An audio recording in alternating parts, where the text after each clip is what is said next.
शहर की जलापूर्ति व्यवस्था को और मजबूत करने के लिए सिलीगुड़ी नगर निगम ने 5000 लीटर क्षमता वाली 10 पानी के टैंकरों का उद्घाटन किया।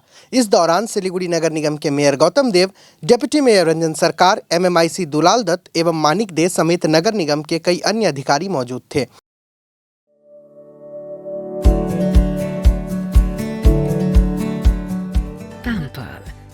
Not just a hospital, but a mother. नगर निगम के अनुसार 10 में से 8 टैंकर का उपयोग शहर के विभिन्न इलाकों में पानी की आपूर्ति के लिए किया जाएगा। शेष 2 टैंकरों का उपयोग शहर के पौधे को पानी देने के लिए किया जाएगा। बताया गया है कि यह पहल शहर के बुनियादी ढांचे के विकास के साथ ही साथ पर्यावरण की सुरक्षा में भी महत्वपूर्ण भूमिका निभाएगी। সেটা আমরা ড্রাই সিজনে রাস্তা ধোয়া এবং গাছের জল আমরা দিতে পারবো, যেগুলো ছোট ছোট গাছ আমরা বিভিন্ন জায়গাতে লাগাচ্ছি, কিন্তু সেই জল আমরা এসটিপিতে ওয়েস্ট ওয়াটার রিউজ করার যে পরিকল্পনা আমাদের জুলাই মাসে একটা চালু হয়ে যাবে, সেখান থেকে জল নিয়ে আমরা এটা করব। কারণ পানীয় জল অনেক মহার্ঘ, এই জল দিয়ে রাস্তা ধোয়া বা গাছে পরিচর্যার জন্য গার্ডেনিংয়ে সম্ভব হবে না। আমরা তার জন্য এসটিপি আমাদের একটা এসটিপি খুব তাড়াতাড়ি চালু হবে, আরেকটা এসটিপি নৌকাঘাটের কাছে, ওটা আরও মাস 4-5 টাইম লাগবে, পুজোর আগে পরে চালু হবে।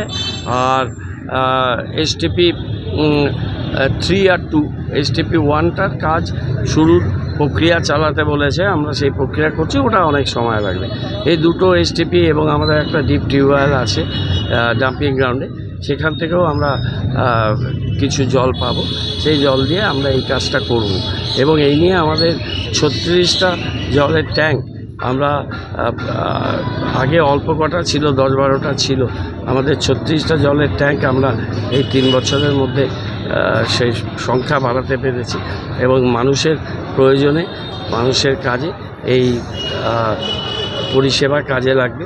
এখানে আমাদের মোট 4,69,05,000 টাকা খরচ হলো এই গাড়িগুলো কেনার জন্য, এবং একটা গাড়ির দাম হচ্ছে 46,90,500 টাকা। 10টা গাড়ি 5,000 লিটার।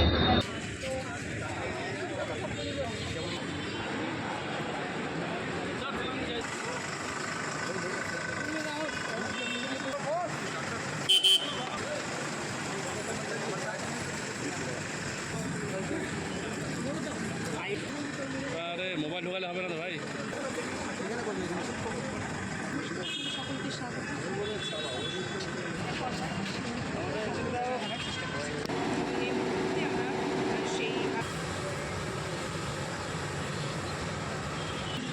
আজ শিলিগুড়ি পৌর নিগমের উদ্যোগে